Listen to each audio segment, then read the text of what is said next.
Hello, hello.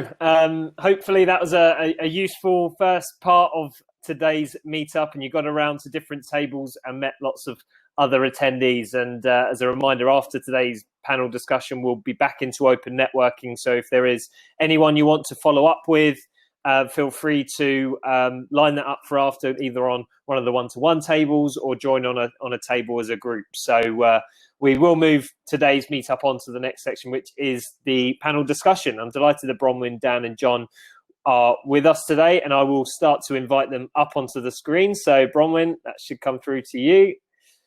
Jon and Dan. Hi, Bronwen. Hi. How are you? Hi, Jon. Hello, hello. Morning. And hi, Dan. Morning. Morning. System works. We're there. Right. Before we get into it, guys, we've got lots of different topics to cover in relevant to your various expertise and part of your industry that you're in. Very quick introduction, and Bronwen, we'll start with you. So a very quick introduction to you, Bronwen. Brilliant. I was just writing in the chat box. So yeah, let me say it. It's crazy. Yeah. So yeah, my name's Bronwen Vearncombe. I live in Hampshire, between Southampton and Portsmouth. In fact, I live in the same village as Jon. What a coincidence is that?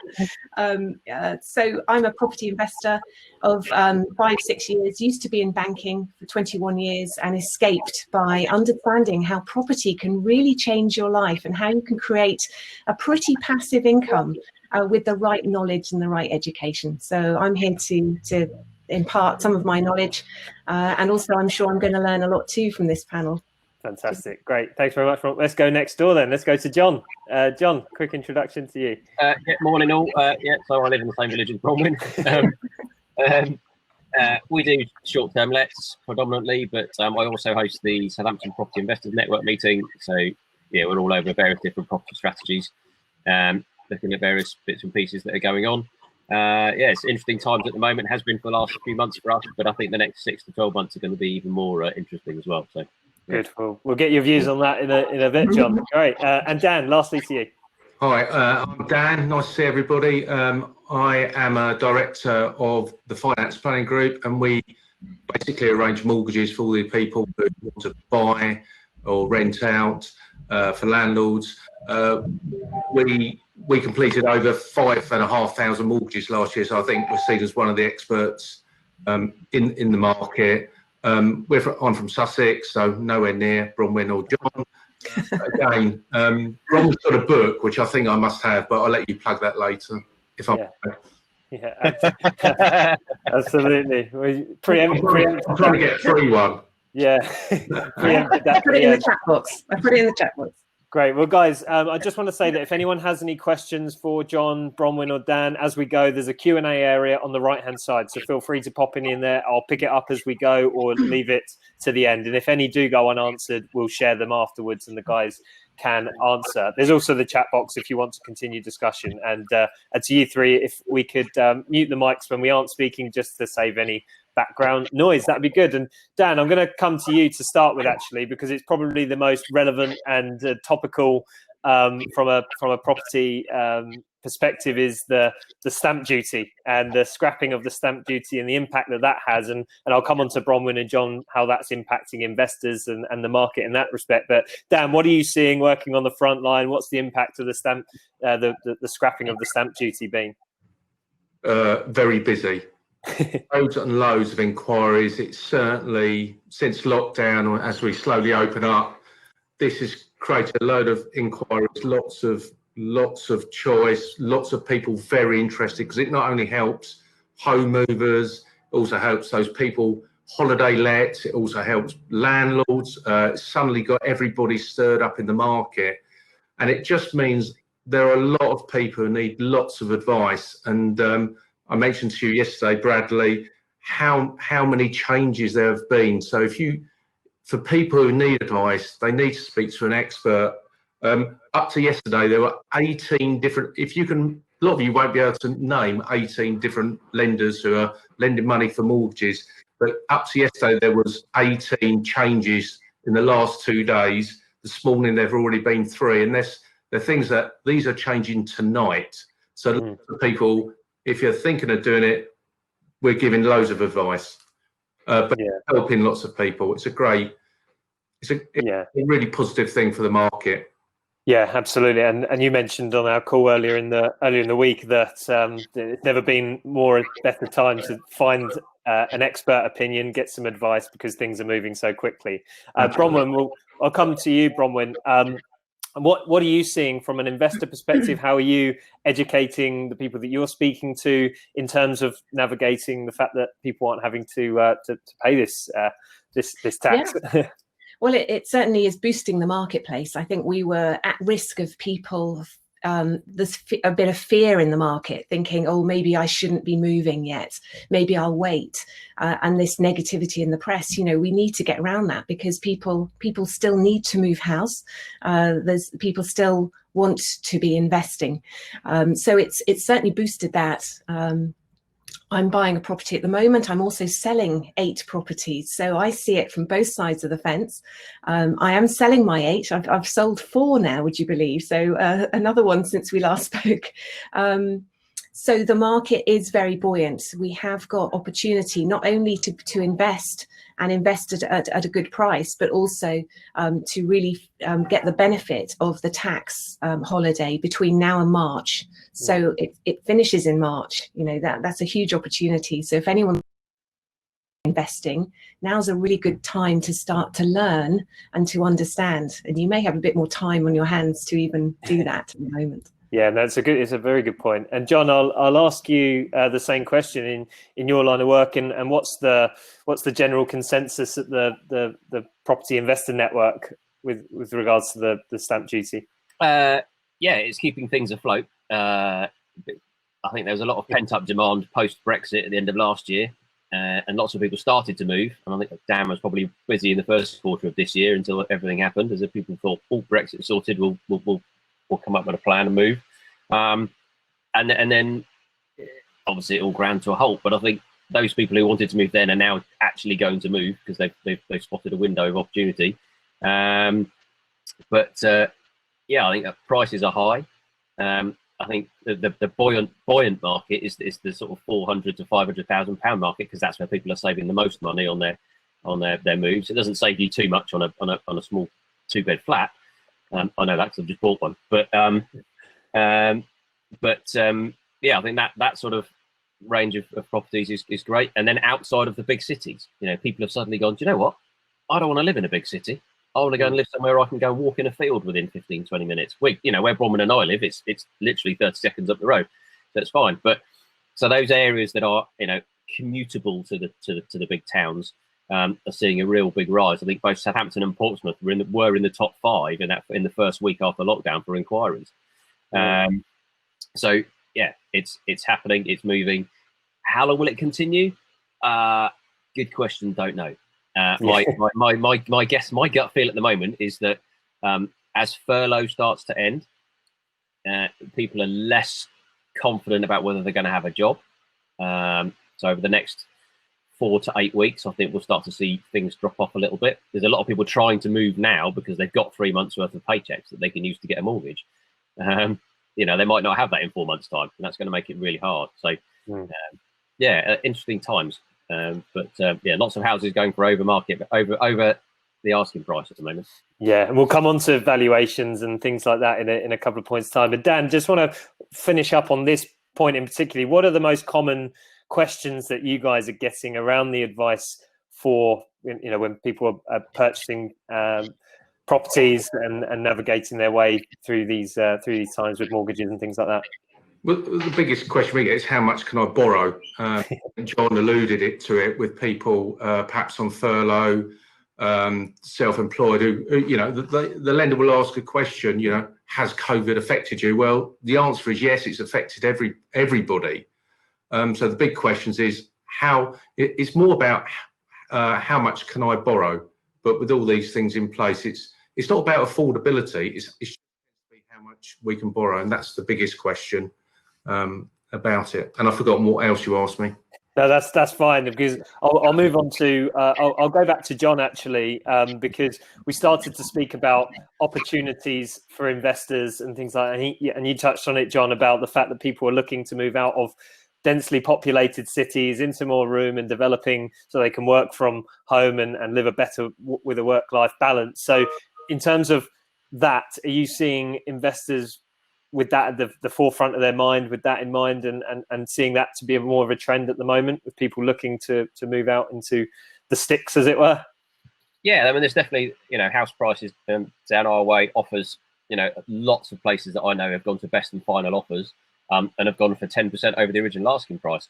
I think that will have the reverse effect in those towns and cities. So there's going to be lots of properties available in those towns and cities that probably weren't available before, which will be, convertible into houses of multiplication, flats, that kind of stuff. So there's going to be an opportunity in those towns and cities to create those places that, the youngsters, I don't call them youngsters, 20 to 25, buying their first house or whatever, they don't want to live out in a village in the middle of nowhere. That's not how life works. So there's going to be an opportunity to create those spaces for that marketplace in those towns and cities. So it'll work both ways. But as an investor, you need to think about, what is it you're trying to create? What's the sort of, are you going to go for the big houses, big developments like Bronwen's now starting to do, or do you want to do convert buildings into flats, that kind of stuff? So whatever market space sector you want to play in, I think there'll be an opportunity coming up. And Bronwen, where would you say the opportunity is with that in mind right now? Where are you advising people? Well, yeah, definitely. There is huge demand for rental. We can't get away from the fact that we're an island. We're not building enough houses. You might see these huge, vast arrays of new housing going up, but we haven't been building enough houses for 10, 20 years. So our population's hugely increased in that time. So for an investor is to create a rental property for somebody to live in, and that can be in the city centre. It can be close to where people are working.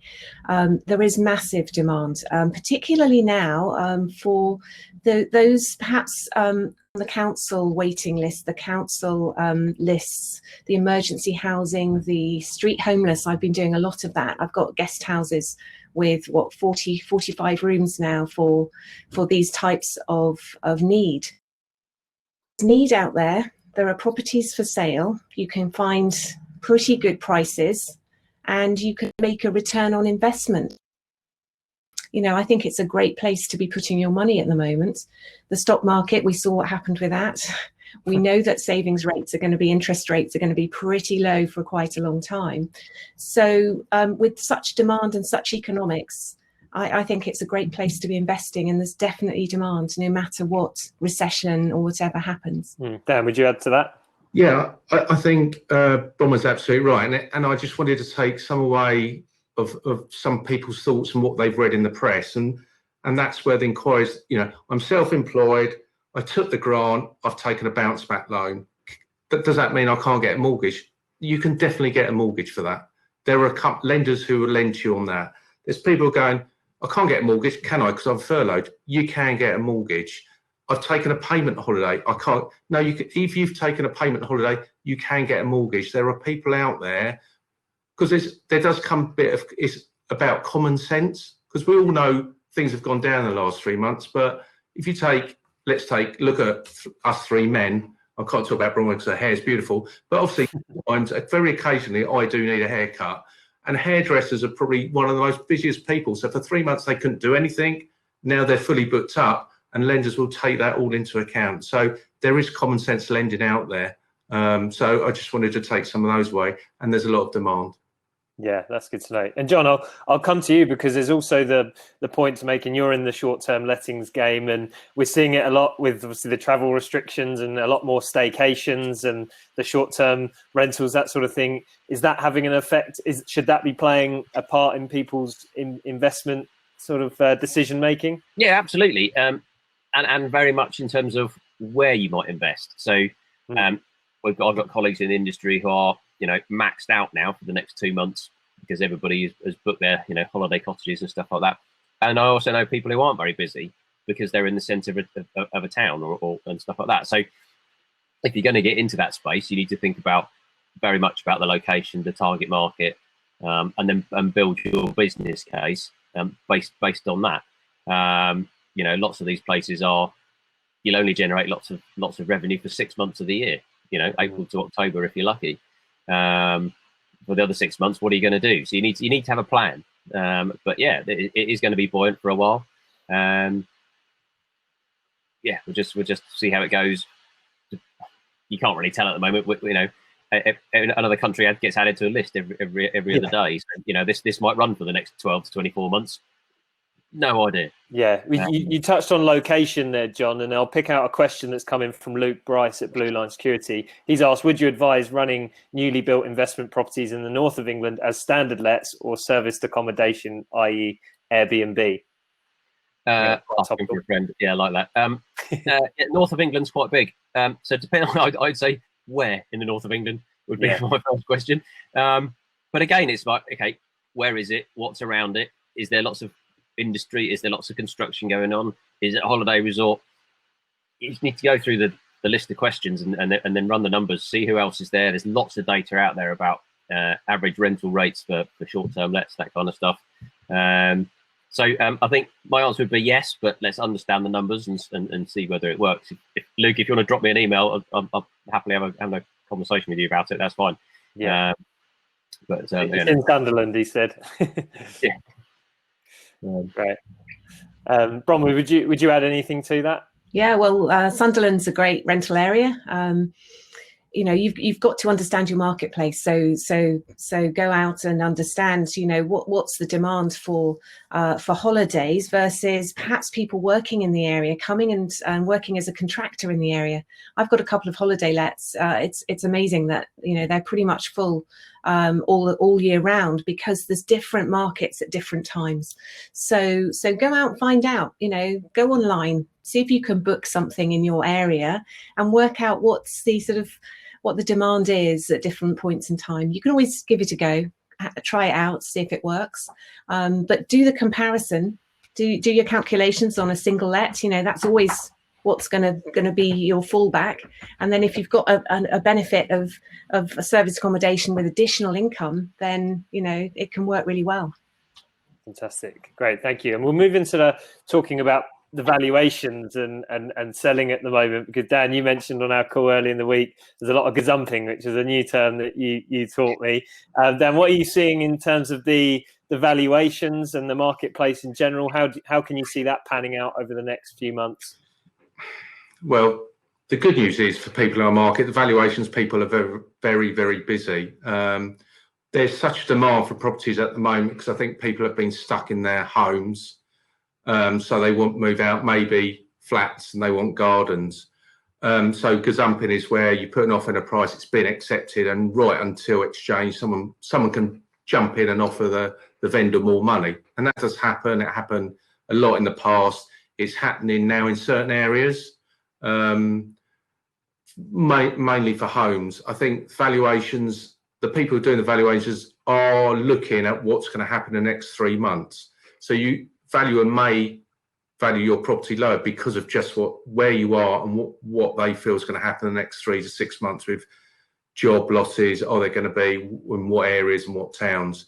And you may find flats in cities, you may find a drop of value in them. But it's a really interesting one because I think people like to get up and go to work. And I know we've been a lot of talk about people working from home, but if you've suddenly gone from working in an office to working from home, just getting up from your bed to go into an office is quite hard. People do enjoy the commute, quiet, listen to a podcast, read a book. So I'm not going to go into this city question in terms of commuting. I think people have just woken up. They do have a choice now. Bronwen, John, I'll come to you, Bronwen, firstly, and with the valuation market as it is it a bit of a snake pit for investors at the minute? Is it everyone's looking at the same deals, that sort of thing, with more gazumping happening, or how is it? No, I mean, it's lovely to hear that word in a way because it means that the market's buoyant. But I don't think we've got that situation. There's plenty of opportunity in the right location, as John said. This is all about doing your due diligence and understanding where do people want to be living, but also where are there motivated sellers that perhaps need to be moving house quickly, and therefore you can actually negotiate and support people who want to move fast. So I think it's encouraging. The market is as it is, but there is a danger that we're spiking and maybe things will change as reality starts to hit. But as I say, as an investor, there's investment everywhere. You just need to understand, and through things like this, understand what's happening in your particular location, because it'll be different. It'll be different in Derby because the factory there has made everybody redundant. Whereas down in the south we tend to have better employment. But it isn't that black and white. There are certain areas that people absolutely want to be living in. So you've got to work out what's your return on investment in different locations. Where's the best place for you as an investor? Plenty of opportunity. John, would you add anything to that before we move on from valuations? No, so just on the valuations front, I think when all this first started and valuations were still being done, there was lots of down valuing going on because the lenders just didn't have no idea what was going to happen. I think we've come out the other side of that now. Valuations are probably back to roughly where they are, but it's people to move that is causing the prices to the houses to be bought above that valuation price. I was watching an auction the other day online, and the houses they needed a lot of work, and that the price that somebody was paying in the auction plus the cost of the works was going to take it 15-20% over what the property was worth. But that's just people's desperation to move and probably a bit of auction fever. But it's people's mindset at the moment is driving the prices up rather than valuations. Great. And talking about working on, I'll stick with you, John, actually, because it was a point that you made on Tuesday when we spoke about opportunities for developers, and you're seeing it, or you mentioned you have a contact that is just solely developing those in-garden offices and the pods and that sort of thing. So from a development perspective, what are the opportunities? Where are you seeing not just developments on existing properties, but even on new properties? Where are you seeing trends there? So we talked about it the day, but there's been lots of rule changes in the last couple of weeks around permitted development, redundant office buildings, factories, that kind of stuff. You've pretty much got a free rein to go and build, half a dozen properties on it, with little or no difficulties from planning and stuff like that. So I think there's going to be lots of sites which were not possible before or a bit borderline. And now very much, they're in the game. So you'll find developers, those people who've got money, got cash, to just go and pick up those sites. They will go. They'll get snapped up very quickly. I know Bronwen's looking at some more sites, and I know some other people up north who are Nottingham way, who are literally just going around hoovering up as many sites as they can. Because they've got themselves in a position in the last 6 months to put themselves in a good cash position to actually be able to go and do some of these things. So what are those changes, John? Sorry, what are those changes that you mentioned? Oh, there's loads of them. Right. I've got something I'm happy to share. I'll send it to you, Bradley, if you want. But there's been a lot of changes from use classes. So if anyone knows anything about planning, you've got different classes of planning for different types of property. And basically, what the government has done is to say, well, we can change the use class and encourage development on brownfield sites, if you like. It's absolutely. It's the way to go. What we found is that local planners, and I've had this problem in Andover, is local planners might look at this commercial property that's been empty and gone bust 10 years ago, and they won't let me knock it down and build more properties on it because of lots of little niggles which really not relevant. We need housing in this country. So what they've done is they've changed a lot of things. They've allowed people to build above properties as well, to add stories on, so you can go into the air, which is great. This is all because we're not building enough and we haven't got enough properties for people to live in. It's gone right down to the bottom where we've got so many homeless people and people that need good quality accommodation. So this is a positive, real positive. Yeah. And Dan, I'll just bring you in on that one in terms of the balance of residential against buy-to-let mortgages. Are you seeing it going in favour of any, or are you seeing a surge in buy-to-lets as a result? Not really, but I think there's far more interest because of the stamp duty. Some of the landlords have been hit with a certain amount of tax changes over the last few years, which do tend to buy it. But also the stamp duty may offset some of those people. So some of those people are now looking, because of the stamp duty, looking out again, looking to buy again. And at the end of the day, as John said earlier, we were very busy in the first quarter because of Brexit was supposed to be over and done with, quite a lot of pent-up demand. I still think there are people out there looking to invest. Whether it's all in the south, I think they're reaching further north to get the yields.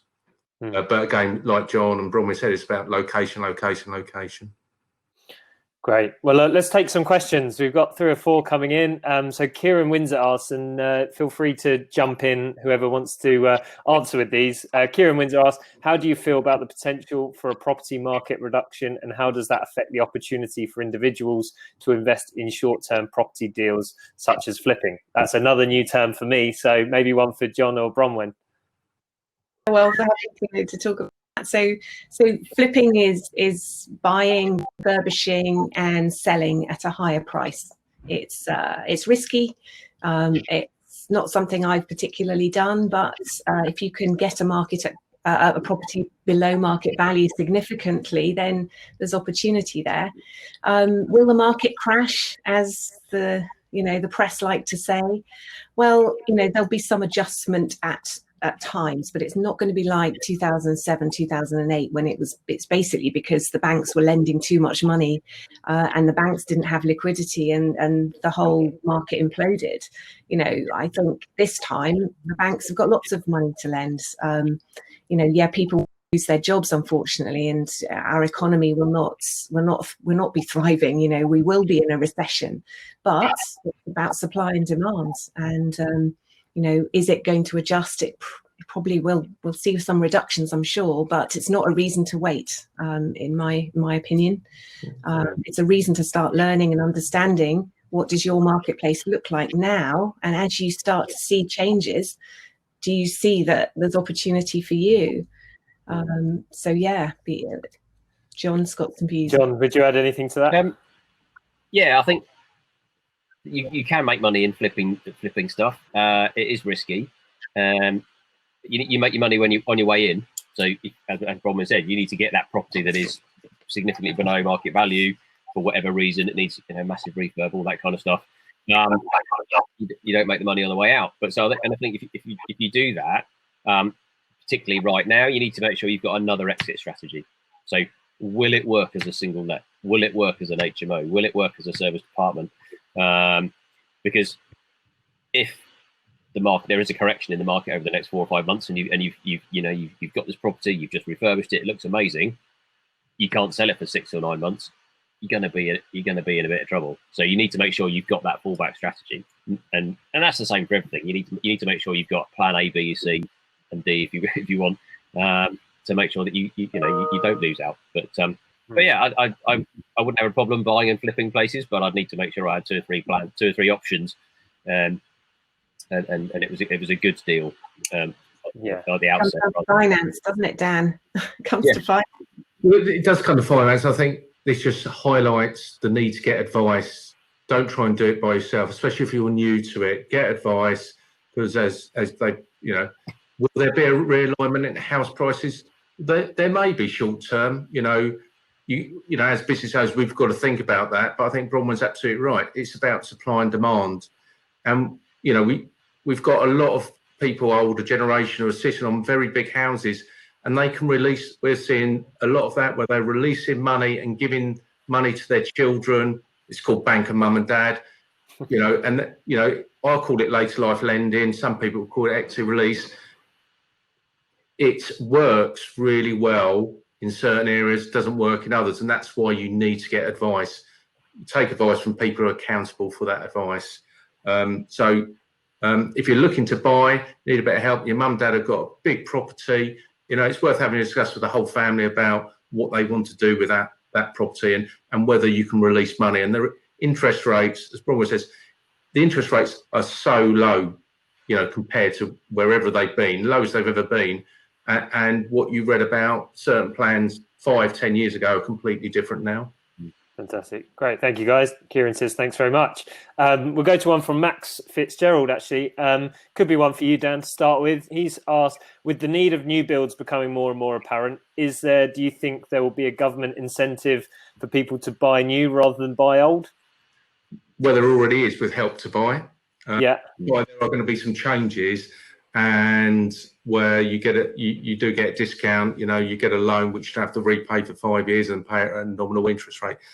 That is it. I think what's going to happen. They are bringing a new Help to Buy plan out for next March. March could be very busy next year, by the way. Very, very busy unless they start moving some things. So there already is with Help to Buy. There's already shared ownership. If you want to pick it up individually later, I'll be on a timeout table, so we'll take it from there. But I think there are, and there's lots of different things, especially looking at family assist mortgages as well. Sure, and that's for both new and old property. There is for new build. Yeah. Second hand, which always seems a bit of a rubbish term, really. Properties that are already been built. There's not much government help there for, but I think there's always a better way. I think using the government help schemes is always a bit last resort, really. We have lots of people talk to us about Help to Buy, I need this and this, and we actually work out a better way which actually they can still get a mortgage and purchase property without using any of the government schemes. John, Bronwen, would you add anything to that question from Max there? No? Fantastic. Thanks, Max. This is one for Bronwen and John from Paul Barnett. He said, my biggest worry for the future of the rental market is the call for the abolishment of Section 21, which is a section I've no idea what that is, so I'm hoping you do. What are your thoughts on that? Bronwen, firstly. Well, so Section 20, I assume he's talking about the being able to evict tenants. And that's really about how do you manage your property, who do you use to manage your properties, and what your plan is. There's a lot of talk about this in the market. There are a lot of people, again, this fear thing. Oh my goodness, I can't evict tenants. Well, we've had this eviction holiday because of COVID. The courts are about to open up, and unfortunately there will be some people that need to be evicted. So there's people both sides of the fence. You've got to understand the situation. My approach is I have really good agents who understand how to manage tenants very, very well and understand the rules and the regulations. If you're managing it yourself, quite hard, because there are lots of different ways that tenants can try to avoid eviction. So, I think swings and roundabouts, but again, use experts. It's my view.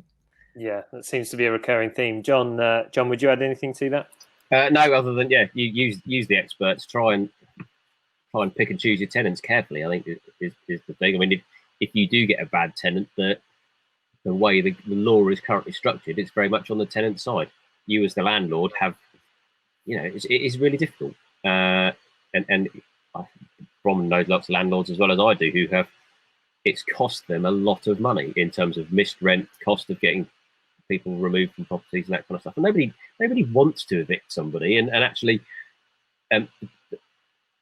evicted them. They've got into a situation which might not even be their fault. They've lost their job or whatever. So it's difficult. It's a really difficult situation. But sometimes you've just got to go through it. And at the moment, it's very much on the tenant side rather than the landlord side. But as Bronwen says, if you get a good agent in to manage all that process for you. And it should make it a bit easier, but it's just another thing to think about. It's like there's a whole list of things you got to think about when you get into this space. It's just another one to think about. Yeah, I'm glad they're experts. Yeah, it's not not to invest. I think you've got to get the education and the understanding about what those risks are and how to mitigate them as best you can. Absolutely. Someone should write a book about that, Bronwen, really, shouldn't they? Oh, yeah. Bronwen, we'll finish with a question to you from Sean Toole. The last one, he's asked, why is Bronwen selling her properties and what is her investment strategy now? Okay, great. So this is a particular development. So I bought a plot of land a while ago with an old club on it that had gone bust. I bought it without planning permission. I've got a good education. I understand how to get planning. I work with experts. I was on the car park. So this is new houses that weren't there before. So they're brand new. they were ready to sell it in March. So I've had a bit of a delay. So they're beautiful 4-bed houses. I've still got phase 2, which is to knock down the club. And with the new planning regulations, I hope I can build at least another 6 houses.